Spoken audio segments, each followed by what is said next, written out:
किसानवाणी सुनने वाले हमारे सभी किसान भाइयों और बहनों को राम राम नमस्कार। किसान भाइयों और बहनों, बात की जाए सबसे पहले मौसम की, क्योंकि अभी जो है लगातार तापमान बढ़ता ही जा रहा है और ऐसे में जो है अपनी फसलों की देखभाल करना, खुद की देखभाल करना, अपने पशुओं की, पक्षियों की देखभाल करना बहुत ही मुश्किल एक चुनौती हो जाता है। तो सबसे पहले आज मौसम की बात कर रहे हैं हम लोग। मौसम विभाग के अनुसार पश्चिमी विक्षोभ मध्य क्षोभ मंडली पछुआ पवनों में एक ट्रफ के रूप में माध्य औसत समुद्र तल से 5.8 किलोमीटर ऊंचाई पर लगभग 52 डिग्री पूर्वी देशांतर और 32 डिग्री उत्तरी अक्षांश के उत्तर में ये अवस्थित है। ये जो ट्रफ या पवन असंतता जो बना हुआ है, ये पूर्व विदर्भ से कोमोरिन क्षेत्र तक, तेलंगाना, आंतरिक कर्नाटक और तमिलनाडु के ऊपर से गुजरते हुए माध्य समुद्र तल से 0.9 किलोमीटर ऊंचाई पर विस्तृत है। एक ट्रफ दक्षिण पूर्व राजस्थान से उत्तर पूर्व अरब सागर तक गुजरात राज्य से ऊपर से गुजरते हुए माध्य समुद्र तल से 3.1 किलोमीटर ऊंचाई पर स्थित है। दक्षिण पश्चिम राजस्थान और उससे सटे पाकिस्तान क्षेत्र के ऊपर माध्य समुद्र तल से 0.9 किलोमीटर ऊंचाई पर बना ऊपरी वायु चक्रवाती परिसंचरण बना हुआ है। दक्षिण मध्य प्रदेश और आसपास के क्षेत्रों के मध्य भागों पर स्थित प्रति चक्रवाती परिसंचरण जो माध्य समुद्र तल से 1.5 से 5.8 किलोमीटर के मध्य बना हुआ है। पिछले 24 घंटों के दौरान प्रदेश के सभी संभागों के जिलों में मौसम मुख्यतः शुष्क ही रहा है। पिछले 24 घंटों में अधिकतम तापमानों में सभी संभागों के जिलों में विशेष परिवर्तन नहीं हुआ है। भोपाल, चंबल, रीवा, जबलपुर, सागर संभागों के जिलों में सामान्य रूप से 1.8 डिग्री सेल्सियस से 2.3 डिग्री सेल्सियस तक अधिक रहे और बाकी सभी संभागों के जिलों में सामान्य रहे।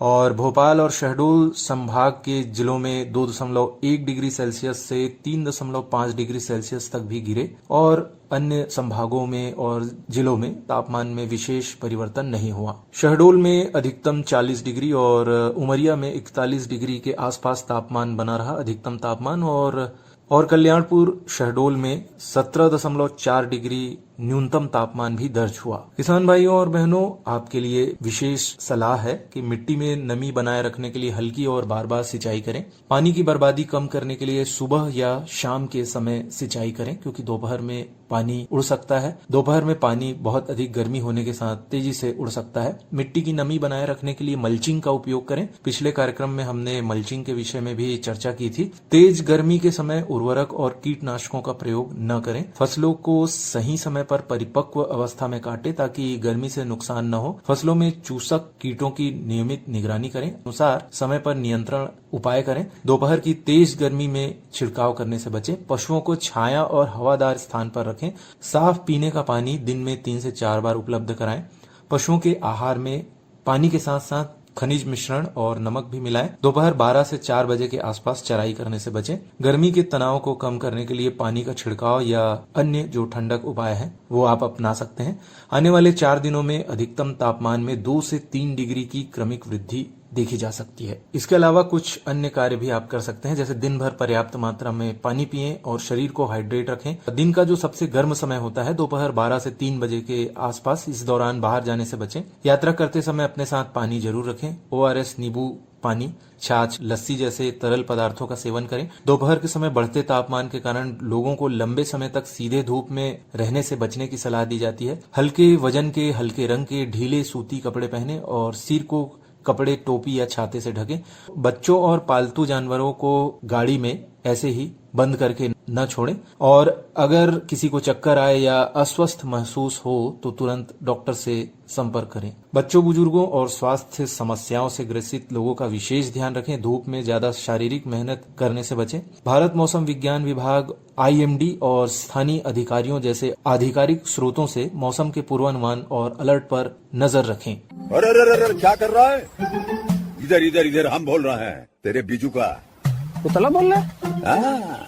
पक्षियों से तो हम खेत को बचा लेते हैं, पर इन घातक रसायनों से कैसे बचाएं? मतलब? देख बेटा, तू जो ये अंधाधुंध रसायन मिलाता है ना, मिट्टी की सेहत बिगड़ने लगी है और जब माटी ही कमजोर पड़ जाएगी तो उपज कैसे सेहतमंद होगी? अरे पहले ऐसा नहीं था।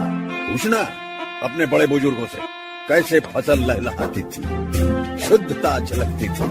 हाँ, माटी भी तंदुरुस्त और लोग भी। अरे अब पहली वाली बात कहाँ, पर अब तो सभी डाले हैं। सब नहीं, आज भी लाखों जागरूक किसान परंपरागत विधि से फसल उगा रहे हैं। खर्चा कम और उपज की कीमत भी बेहतर पा रहे हैं। सच है? रे बेटे, एक्सपीरियंस से बता रहे हैं, धूप में बाल सफेद नहीं किए हैं। हाँ। ठीक है भाई, मैं भी आज से जैविक खेती शुरू करूंगा। माटी से प्रेम की परंपरा है, परंपरागत खेती। किसान भाइयों और बहनों, अभी मौसम में हम बात कर ही रहे थे गर्मी की, तो जो हमारे पशु पक्षी हैं विशेष रूप से इनका जो ख्याल है ये इस समय में रखना बहुत जरूरी है। हमारी जो ग्रामीण अर्थव्यवस्था है इसकी रीढ़ हमारे पशु हैं, लेकिन एक सूक्ष्म जीवाणु होता है जो रातों रात जो पशु को बीमार भी कर सकता है, और ये बीमारी है गलघोटू, जिसे वैज्ञानिक भाषा में हिमोरेजिक सेप्टिसीमिया कहा जाता है। इसको HS भी शॉर्टकट में कहा जाता है, जैसे हिमोरेजिक सेप्टिसीमिया HS। ये बीमारी इतनी घातक है कि लक्षण दिखने के 24 से 48 घंटों के भीतर ही पशु दम तोड़ सकता है। तो ये बहुत ही ज्यादा खतरनाक बीमारी है। गलघोटू रोग जीवाणुओं द्वारा फैलने वाला एक अत्यंत भयानक संक्रामक रोग है। गाय और भैंस प्रजाति के पशु प्रतिवर्ष इस रोग की चपेट में आकर दम तोड़ देते हैं। जुगाली करने वाले जो पशु होते हैं और विशेषकर भैंसों में इनका प्रकोप अत्यधिक होता है। ये रोग कभी कभी इतने भयंकर रूप में फैलता है कि एक साथ सैकड़ों पशु भी बीमार हो सकते हैं। कमजोर और युवावस्था के पशुओं में ये रोग अतिशीघ्र फैलता है और रोगग्रस्त पशु जो है इससे प्रभावित हो जाते हैं और मर भी जाते हैं। ये रोग बरसात के पूर्व प्रारंभ होता है। आमतौर पर 1 से 3 दिन में इसके लक्षण प्रकट हो जाते हैं। किसान भाइयों और बहनों, क्या है गलघोटू, इसके बारे में जानते हैं। ये बीमारी मुख्य रूप से पास्चुरेला मल्टीसिडा नाम के जो बैक्टीरिया है इसके द्वारा होता है। ये ज्यादातर गाय और भैंसों को निशाना बनाते हैं, जैसा अभी पहले ही बताया गया है। भैंसे इस बीमारी के प्रति बहुत अधिक संवेदनशील होते हैं। अक्सर बरसात के मौसम में नमी और तापमान में बदलाव के कारण ये बैक्टीरिया सक्रिय हो जाता है। ये बीमारी कैसे फैलती है इसके बारे में जानते हैं। बैक्टीरिया खून में मिलकर सेप्टिसीमिया पैदा करता है। ये खून की नलियों को नुकसान पहुंचाता है, जिससे शरीर के अंगों में खून का रिसाव होने लगता है। गले के आसपास के ऊतकों में तरल पदार्थ जमा हो जाता है, जिससे पशु का दम घुटने लगता है। इसके प्रमुख लक्षण कैसे पहचाने, आइए जानते हैं। तेज बुखार, इसमें पशुओं का तापमान जो है बहुत अचानक से ही 105 डिग्री फ़ारेनहाइट से 107 डिग्री फ़ारेनहाइट तक भी पहुंच जाता है। गले में सूजन हो जाती है। गले और जबड़े के निचले हिस्से में गर्म और दर्दनाक सूजन आ जाती है। सांस लेने में तकलीफ होती है। पशु जीभ बाहर निकालकर सांस लेता है और गले से घर घुर की आवाज आती है, इसलिए ही इसे गलघोटू कहा जाता है।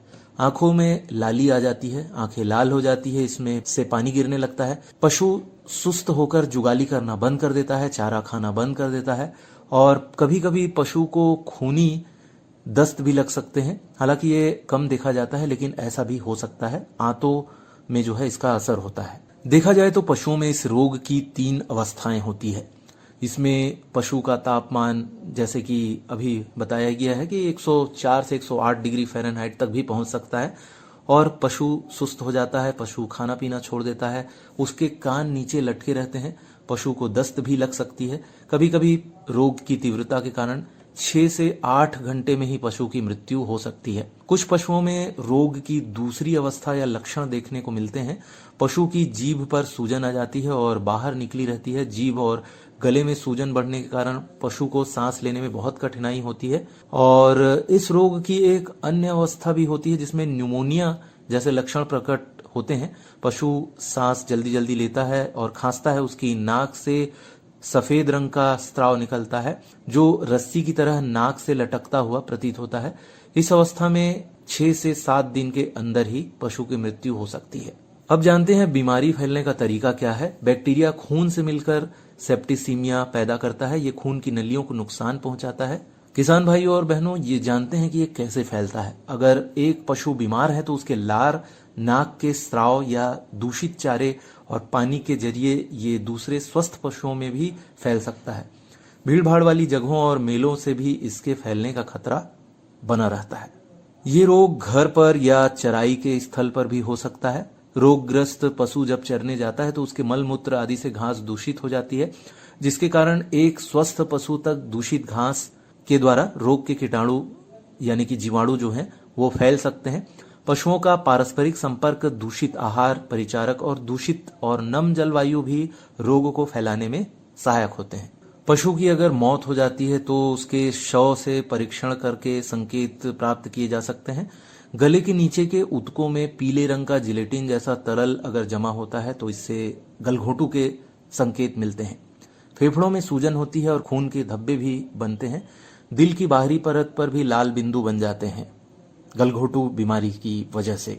गलघोटू रोग बहुत तेजी से महामारी के रूप में फैलता है। एक बार लक्षण प्रकट होने पर इसका उपचार कारगर नहीं हो पाता है। कई बार पशुओं की मृत्यु भी हो जाती है। इसलिए सबसे उपयुक्त ये है कि बरसात से पूर्व अपने पशुओं में रोग प्रतिरोधक टीका जरूर लगवाएं, जिससे पशुओं को इस भयंकर रोग से बचाया जा सके। एंटी सीरम अगर उपलब्ध हो तो अंतःशिरा इंजेक्शन देने से काफी लाभ मिलता है। सल्फाडीमिडीन सोडियम नाम की जो दवा है, ये पशु को एंटी सीरम देने से पशुओं का बचाव हो सकता है। हालांकि ये कुछ महंगा इलाज है, अतः परहेज का टीका लगवाना ही पशुपालक के हित में है। कुछ अन्य एंटीबायोटिक दवाइयां भी इस रोग के इलाज में उपयोग की जाती हैं। अगर लक्षण दिखे तो बिना समय गंवाए नजदीकी पशु चिकित्सक यानी वेटनरी डॉक्टर से संपर्क करें। डॉक्टर आमतौर पर एंटीबायोटिक्स जैसे सल्फा ड्रग्स या ऑक्सीटेट्रासाइक्लिन ये देते हैं और सूजन कम करने वाली दवाओं का भी उपयोग करते हैं। क्योंकि ये बीमारी बहुत तेजी से फैलती है, इसलिए इलाज से बेहतर टीकाकरण है। टीकाकरण का सही समय मानसून शुरू होने से पहले यानी अगले महीने से शुरू हो जाएगा। मई जून के जो महीने हैं इसमें पशुओं को HS वैक्सीन लगवाना अनिवार्य है। साफ सफाई भी आप अच्छे से रखें। बीमार पशु को तुरंत अलग कर दें। बाड़े को फिनाइल या चूने से कीटाणु रहित करें। मरे हुए पशु का निपटान अवश्य करें। यदि किसी पशु की मृत्यु हो जाए तो गहरा गड्ढा खोदकर चूने के साथ दबाएं ताकि संक्रमण न फैले।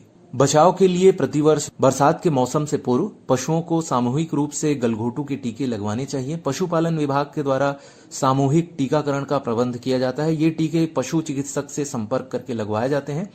इस टीकाकरण से पशु में 6 माह तक रोग रोकने की क्षमता बनी रहती है। रोगी पशु के संपर्क में आए सभी पशुओं को एंटी सीरम का इंजेक्शन लगवाना चाहिए। एंटी सीरम देने के 15 दिन के बाद पशुओं में प्रतिरोधक टीका लगवाने से अधिक लाभ होता है। इस संक्रामक रोग की रोकथाम के लिए आप इन बातों का ध्यान अवश्य रखें। पशुओं को प्रतिवर्ष बरसात से पूर्व गलघोटू का प्रतिरोधक टीका लगवाएं। रोगी पशुओं को स्वस्थ पशुओं से अलग रखना बेहद आवश्यक है, ये जरूर करें। रोगग्रस्त पशुओं के स्थान और मलमूत्र की सफाई फिनाइल से करनी चाहिए। मृत पशुओं को जला देना चाहिए या फिर उन्हें गड्ढा खोदकर गाड़ देना चाहिए। चूना जो है उसके साथ दबा देना चाहिए। चूने के साथ उन्हें गाड़ देना चाहिए ताकि रोग फैल न सके। रोग फैलने की सूचना पशु चिकित्सालय में तत्काल देनी चाहिए।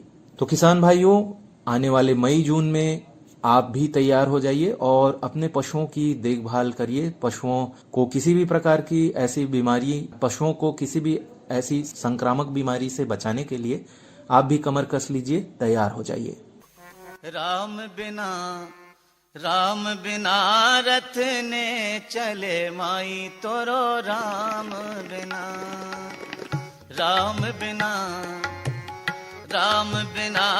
रथ ने चले माई तोरो राम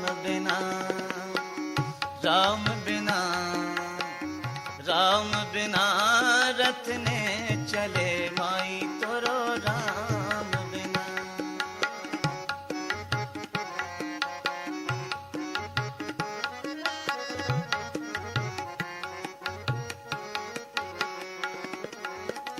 बाबा महादो के लइयो मनाए माई राम बिना।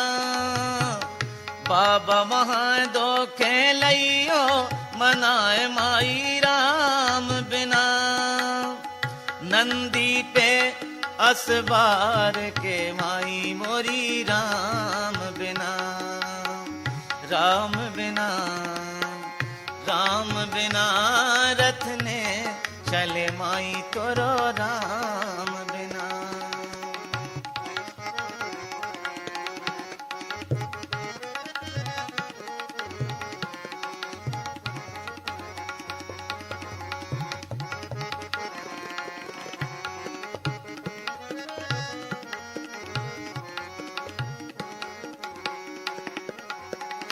राम लखन खेलैयो मनाए माई राम बिना। राम लखन खेलैयो मनाए माई राम बिना। धनुष बाण ले हाथ के माई मोरी राम बिना। धनुष बाण ले हाथ के माई मोरी राम बिना। राम बिना, राम बिना रथ ने चले माई तोरो राम बिना। किसान भाइयों और बहनों, हमारी जो महिला कृषक बहनें हैं ये खेती में कई प्रकार के अपने प्रयोग करते रहती हैं, अपने अनुसंधान करती रहती हैं और साथ ही जो कई नई तकनीकें हैं उसको भी वो सीखती हैं। इससे आय में जो है वृद्धि तो होती ही है। तो आज इसी प्रकार की एक खेती है, मशरूम की खेती, हमारी जो महिला बहनें कर रही हैं, इसके विषय में हम आज आपको जानकारी देंगे। ग्रामीण भारत में महिला सशक्तिकरण और आत्मनिर्भरता के लिए ये जो मशरूम की खेती है ये एक प्रमुख जरिया बनते जा रही है।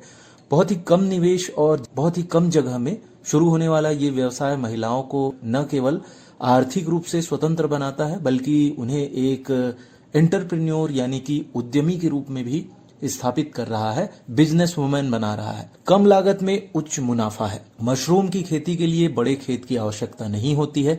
इसे छोटे से कमरे, छप्पर, पार्किंग शेड में भी शुरू किया जा सकता है और अच्छी मेहनत करने से ये बहुत ज्यादा मुनाफा दे सकता है और साथ ही एक छोटा सा समूह भी खड़ा किया जा सकता है जिसका टर्नओवर भी काफी ज्यादा हो सकता है। इसके लिए आवश्यक है प्रशिक्षण की। तो कृषि विज्ञान केंद्र और विभिन्न संस्थाएं महिलाओं को मशरूम की खेती के लिए वैज्ञानिक प्रशिक्षण भी देती हैं और जिससे होती है महिलाएं आत्मनिर्भर। प्रशिक्षित होकर महिलाएं न केवल खुद की आजीविका सुरक्षित कर रही हैं बल्कि अन्य ग्रामीण महिलाओं को भी रोजगार दे रही हैं।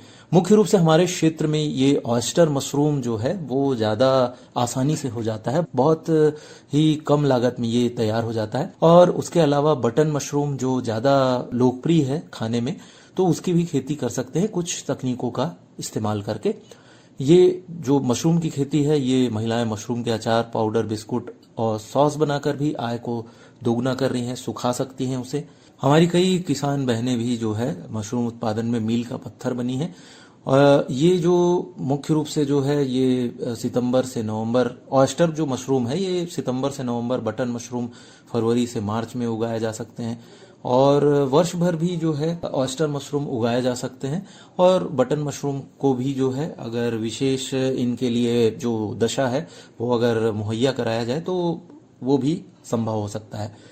सरकार के द्वारा भी मशरूम उत्पादन इकाई स्थापित करने के लिए व्यक्तिगत स्तर पर 40% तक की सब्सिडी प्रदान की जाती है।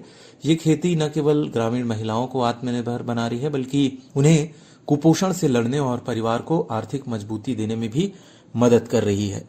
आइए सुनते हैं मशरूम उत्पादन से जुड़ी एक बहुत महत्वपूर्ण जानकारी। महिला कृषक हैं, उनसे हम बातचीत कराते हैं, उन्होंने क्या क्या किया है और साथ ही जो उन्नत कृषक हैं उनसे हम आपको रूबरू करवाते हैं। तो इसी क्रम में है ग्राम चन्नौड़ी से रूही। कार्यक्रम में आपका बहुत बहुत स्वागत है, नमस्कार। जी सर, धन्यवाद सर, नमस्ते आपको।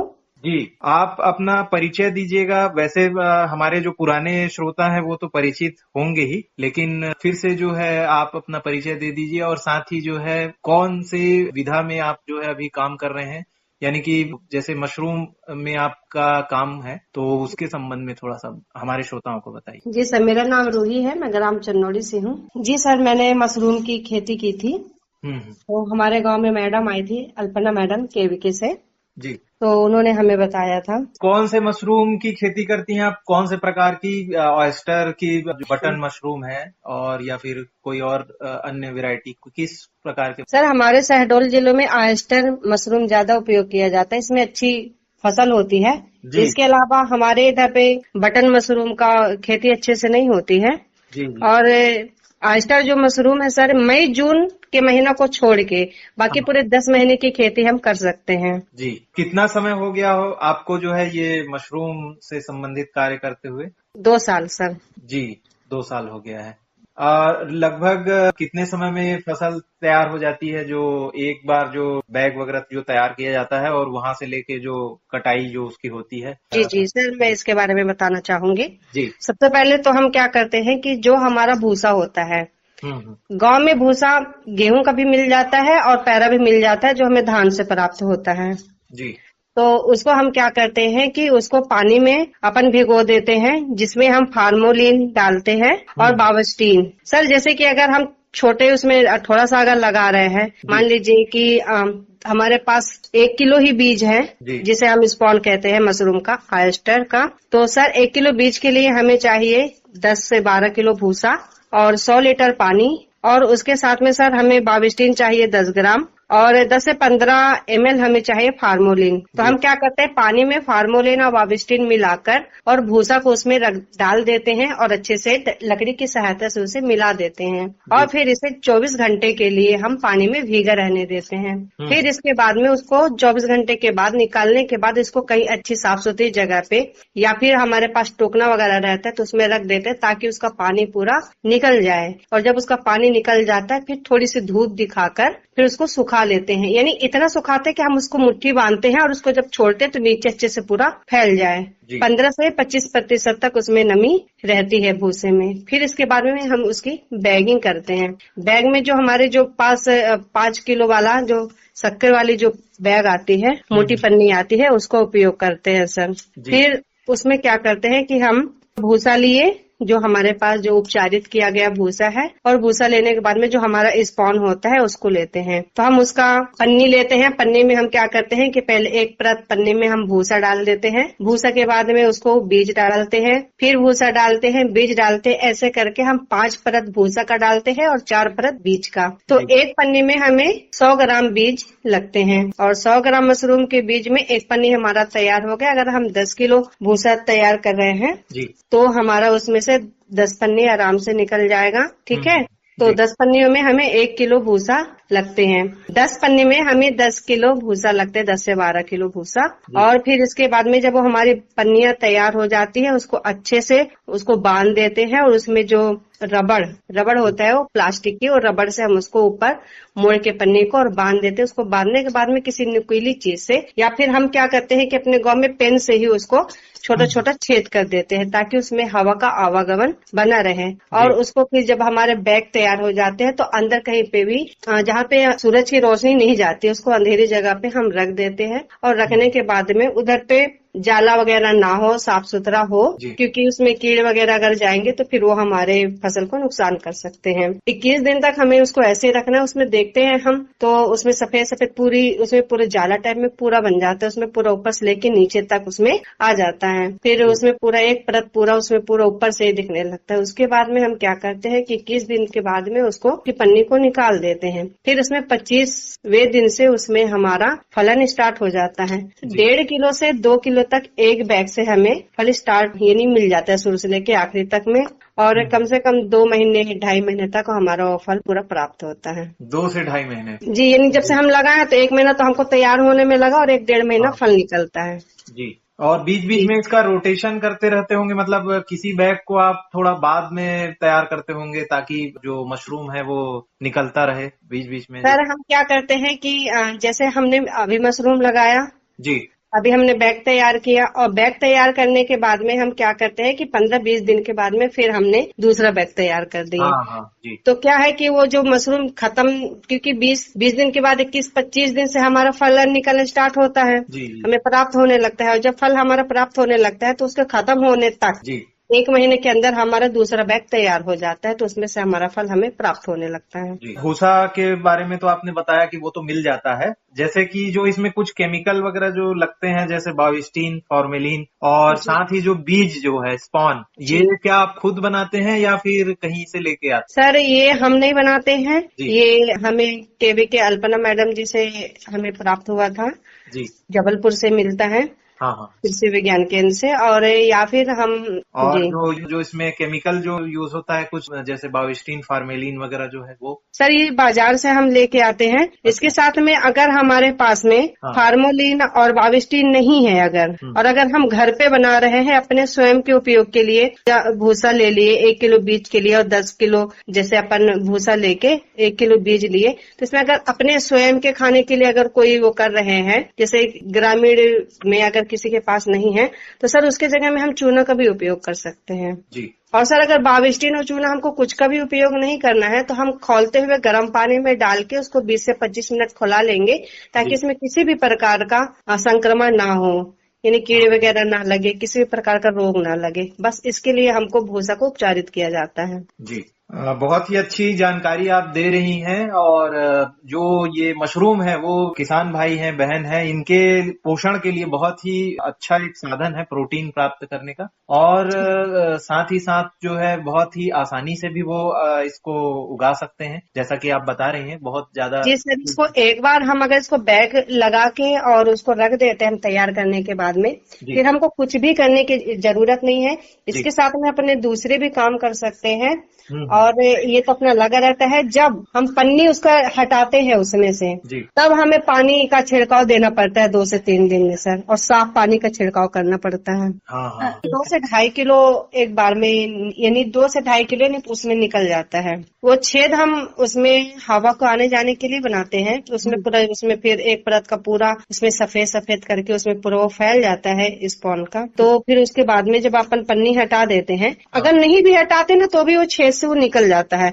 यानी पूरा जो एक बैग से हमें जितना तैयार यानी मिलता है हमें पूरी फसल, वो उतना मैं बता रही हूँ कि 1.5 से 2.5 किलो तक का हमें फसल प्राप्त होता है। और मशरूम महंगा भी आता है, बेचते भी हैं इसे। जी जी जी, और बहुत अच्छा है। इसको एक बार तैयार करने के बाद में कोई भी यानी जाने की भी जरूरत नहीं है, इकट्ठा 20 दिन के बाद ही आप जाइए। 21 दिन तक आपको उसमें कुछ भी नहीं करना है। एक अंधेरे कमरे में उसको रखना है, बस हो गया। अब अगर ठंडी ज्यादा पड़ रही है, ठंड के मौसम में उधर पे एक बल्ब लगा देते हैं बस, और बाकी कुछ भी नहीं। हाँ, फिर उसके बाद में उसके फिर फलन निकलने लगता है, फिर आप पानी का छिड़काव भी उसमें कर सकते हैं स्प्रे से। जो बहनें इस कार्यक्रम में भाग ली थी, जो प्रशिक्षण जो कार्यक्रम है, तो वो आपके साथ साथ मतलब सहयोग कर रही हैं, अभी वो भी कर रही हैं कि या कुछ लोगों ने छोड़ दिया है, ऐसा आपको जानकारी है? तो कुछ दीदियां लोग कर रही थी जी, और बाकी सभी आप उनसे संपर्क में है या नहीं है, ऐसा जानना चाहते? सर इस समय तो मैं उनके संपर्क में नहीं हूँ। हाँ, जैसे कोई कार्य अगर करते हैं तो कोई समस्या आती है, तो वो एक प्रकार से एक दूसरे से समस्या अगर एक दूसरे से बताई जाए, बात की जाए, तो फिर एक प्रकार से कॉमन रहता है समस्या जो है, उसको समाधान करने में ज्यादा आसानी होती है। बहुत अच्छी जानकारी आपने बताई है। बहुत आसानी से जो है इसको किया जा सकता है, और बहुत सारी जो सुविधाएं हैं यहाँ पर हमारे शहडोल जिले में भी उपलब्ध है, और साथ ही साथ आसपास में अनूपपुर, उमरिया जिले में भी इसके संदर्भ में आप जानकारी ले सकते हैं। आज जो आपने जानकारी दी, निश्चित रूप से ये जो हमारी जो बहनें हैं, कृषक बहनें, उनके लिए बहुत लाभप्रद है, क्योंकि ये कोई फुल टाइम जॉब नहीं है, और आसानी के साथ अपना जो काम कर रहे हैं उसके साथ भी करके, और जो अपनी जो आजीविका है उसको और ज्यादा बढ़ा सकते हैं, आय को बढ़ा सकते हैं। बहुत ही अच्छी जानकारी आज आपने दी, इसके लिए आपका बहुत बहुत धन्यवाद। हर जोखिम से निकल कर फसल आए, सुरक्षित हो जाए, फसल बीमा से हर किसान अब आत्मनिर्भर हो जाए। संकट के समय प्रधानमंत्री फसल बीमा योजना किसानों के लिए वरदान है। बुआई से फसल कटाई तक हर जोखिम का दावा, न्यूनतम प्रीमियम पर अधिकतम भुगतान का वादा। योजना से हर साल जुड़ रहे हैं 5 करोड़ से ज्यादा किसान। अब आपकी है बारी। नजदीकी कृषि कार्यालय, सहकारी समिति, बैंक शाखा, अधिकृत बीमा कंपनी या जन सेवा केंद्र में स्वेच्छा से करा सकते हैं पंजीकरण। फसल बीमा पोर्टल या फसल बीमा ऐप द्वारा भी कराया जा सकता है पंजीकरण। प्रधानमंत्री फसल बीमा योजना, आपकी फसलों का संपूर्ण सुरक्षा कवच। कृषि एवं किसान कल्याण मंत्रालय, भारत सरकार। किसान भाइयों और बहनों, किसानवाड़ी कार्यक्रम आज यहीं तक। जय जवान, जय किसान, जय विज्ञान, जय अनुसंधान। आप सबको नमस्कार और राम राम।